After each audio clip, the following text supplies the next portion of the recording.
What's up, you guys? It's Graham here. So a little over a year ago, I made a video breaking down exactly how much money I spend every month, where it all goes, and my philosophies when it comes to saving money, investing, and trying to get the best value for everything you purchase. I know it sounds kind of weird, but I have always been the type of person who gets more enjoyment from saving money than I do from spending it. Like, you know how some people enjoy going out shopping and buying new clothes? Well, I'm the opposite of that. I enjoy not going out shopping and not buying new clothes. I know, I'm weird. But when it comes to this, here's the thing. Over the last year, I've made some pretty substantial but well-calculated changes when it comes to my spending. And no, I'm not talking about going and balling it up with like fast cars, designer clothing, and heaven forbid Starbucks coffee. But there are some things that I have found that are worth the money that in the past I never would have spent money on. And in this video, I'll go over exactly what those are and how my financial philosophies have changed over time, and of course, I'll get to what the title is talking about, how much money I now spend in 2020. However, I just gotta share something with you guys really quick. I'm gonna grab my computer so I can thank today's video sponsor,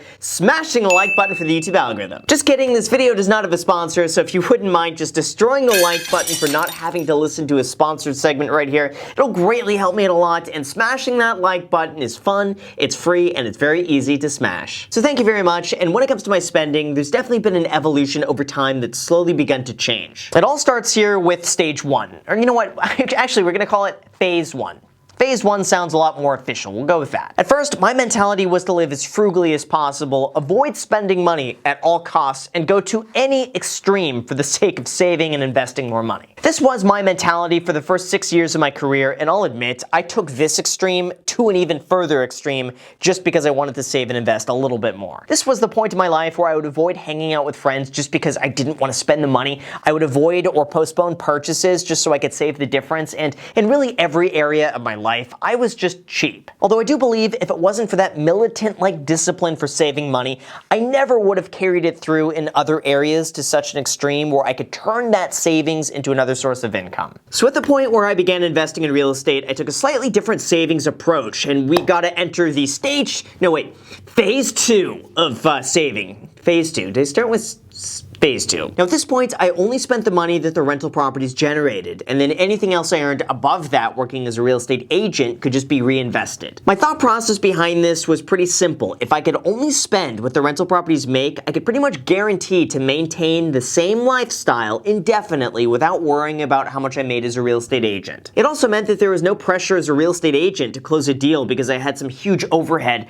or like a Mercedes Maybach payment that I had to make at the end of the month. I just kept things simple, I still lived very frugally, and I consistently invested everything else with the mindset that I could freely spend whatever that investment makes me, so that theoretically every year should be slightly better than the last. Well, what started off almost 10 years ago as a few $1,000s a month to cover my overhead of living in Los Angeles has now turned into almost $20,000 a month between 6 rental properties, stocks, bonds, and index funds. Enter now phase 3 of spending. At this point, I still make sure to spend less than what my investments make me, and I still make sure to invest the difference of everything else that I earn. But over time, I've begun seeing things from a slightly different perspective and spending my money just a little bit differently. For me, phase 3 is about using that money more efficiently and maximizing the value of what you spend instead of just saving for the sake of saving. But I'm not going to bore you with all of the details right now. Here's what you came for. Here's how much money I spend, and then after that, I'll go over all the changes and everything that I've learned along the way. First, looking at this video from a year ago, my basic personal expenses actually just got cheaper, and I'll break them down here. We'll begin in the same order as I did before with the Tesla Model 3 car insurance that used to be $125 a month.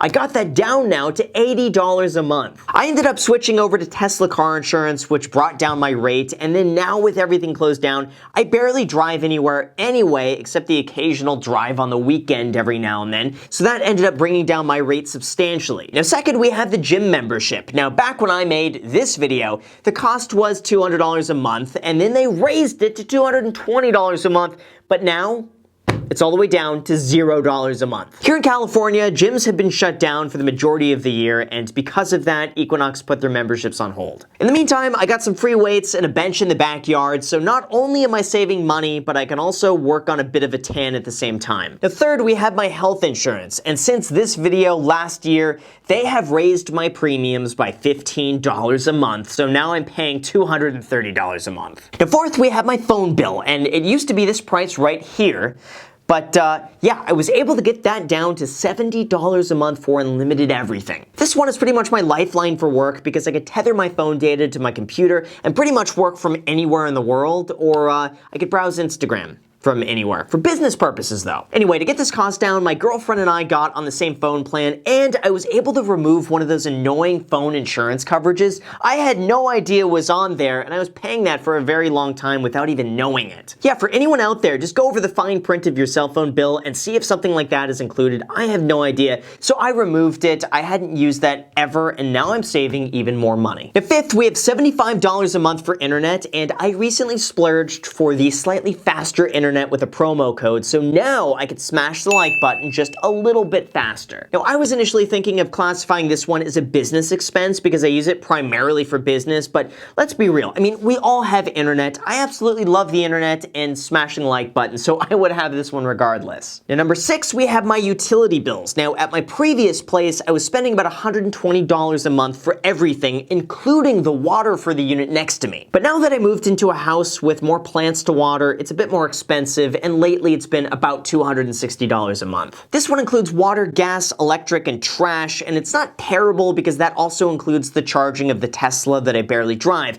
but it's still a lot more than I'm used to considering there's a big front and backyard to water. I've also been running the air conditioner a lot more during the day instead of doing my usual open up the windows and then turn the room into a sauna approach. So even though money can't buy happiness, it does buy you 74 degrees. The 7th, with all of the plants everywhere, I do pay a gardener $150 a month to come once a week to take care of everything. There's a lot of pruning, upkeep, and cleaning that we just don't do ourselves. And that also includes cleaning up all of these palm tree fruits that fall everywhere this time of year. Now, number 8, something else that increased lately is my food cost, and that runs about $400 a month. Most of that is dining out because Macy gets the groceries and cooks a lot of food at home, but it's been really enjoyable to go and try new happy hour sushi places or go and split nachos at the restaurant down the street. At this point, I gotta say, working from home is really nice, but when you've been home nonstop, it becomes an extravagance to get out of the house. So this has become that little special splurge to get out and go somewhere and try something new, especially when everything else is shut down. Then number 9, we have that other category, and that probably adds up to another $200 a month or so. Now, in the past, that would include things like haircuts, entertainment, travel, or anything else along those lines. But lately, with everything pretty much shut down, this other category has turned into buying stuff off Amazon. For example, I bought some face masks. I bought 2 new scooters a few months ago so we could take those around instead of driving and parking. I ordered a beanbag, which is really cool, and just random stuff like this. That means as of right now, we got $1,465 a month in spending,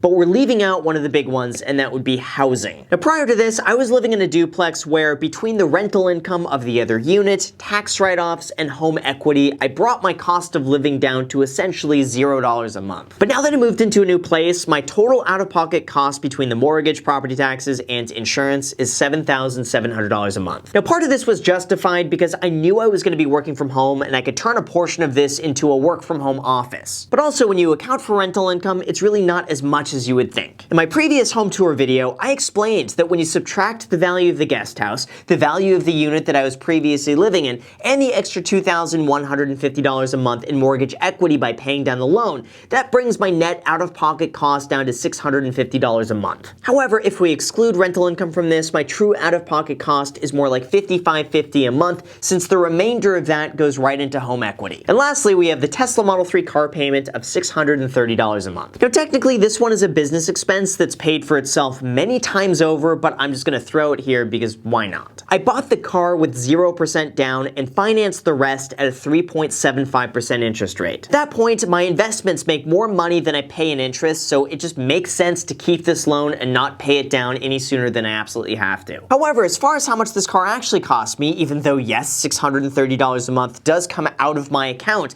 most of that goes towards paying down the loan, and only $60 a month of that goes towards interest after tax write-offs. That's it. So if we go and add all of this up in terms of the gross payment, meaning the total amount that gets subtracted from my account before rental income, tax write-offs, and equity, it's $9,795 a month. However, when you go and look at the net cost every single month after accounting for tax write-offs, equity, and rental income, my own personal spending really comes down to more like $7,075 a month, with 75% of that just going towards housing. Now, I'll be honest, that's an amount that was initially way higher than I ever wanted it to be. But I made sure I didn't make such a big lifestyle adjustment without making sure that my investment income would be able to cover all of it, with plenty of a buffer to still make sure I could save the difference just in case anything happens. But the overall enjoyment from being able to wake up every morning and water the garden and being able to work from the backyard has been so much more relaxing, and because of that, I've been able to work way more efficiently. But now we have another big change that I really haven't told many people about until today, and that would be my business expenses. When it comes to this, these are the expenses that I know will make me more money, or another way of looking at it is that these expenses to me are like an investment. Items like this cost money up front, but they pay for themselves rather quickly. And for the most part, what I spend here is purely discretionary, but there are some costs that I do need to make every single month. The first one is a membership to Teachable at $99 a month to host my programs on. That includes the Real Estate Agent Academy, which teaches people how to grow their career as a real estate agent,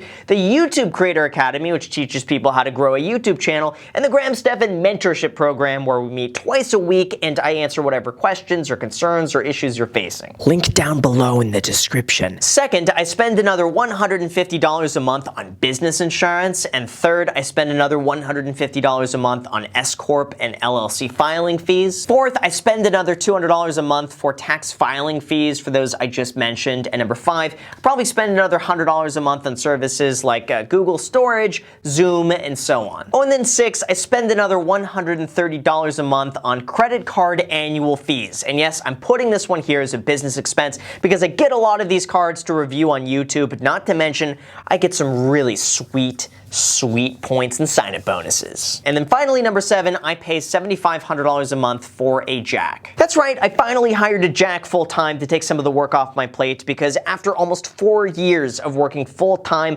running 2 channels, posting a new video pretty much every single day, it got too much to handle on my own. So now Jack edits all the videos you see on the second channel, The Graham Stephan Show. He also runs and edits the podcast, The Iced Coffee Hour. New episodes being posted, by the way, every Sunday morning, 9 a.m. Pacific Standard Time. He also runs the mentorship group, linked down below in the description. He goes through the hundreds of emails that we get every single day, and he takes over anything else so that I could focus my time exclusively running this channel and just working on the bigger picture. Now, this is something I never thought would happen a year ago because I took a lot of pride in being able to do everything myself. But once it got to the point where I was working 12 hours a day, every single day, and I was still stressed out because there was not enough time left over for me to get everything done on my own, I knew something had to change. Now, having a Jack work with me full-time frees up at least 5 hours a day of my own time, and we could accomplish way more throughout the day together than I could on my own. I gotta say, being able to buy back my time is now indispensable, and it's also something I never considered until it got to the point where I had to, and I'm really glad I did. So that now brings my total business overhead to $8,230 a month, but I gotta say,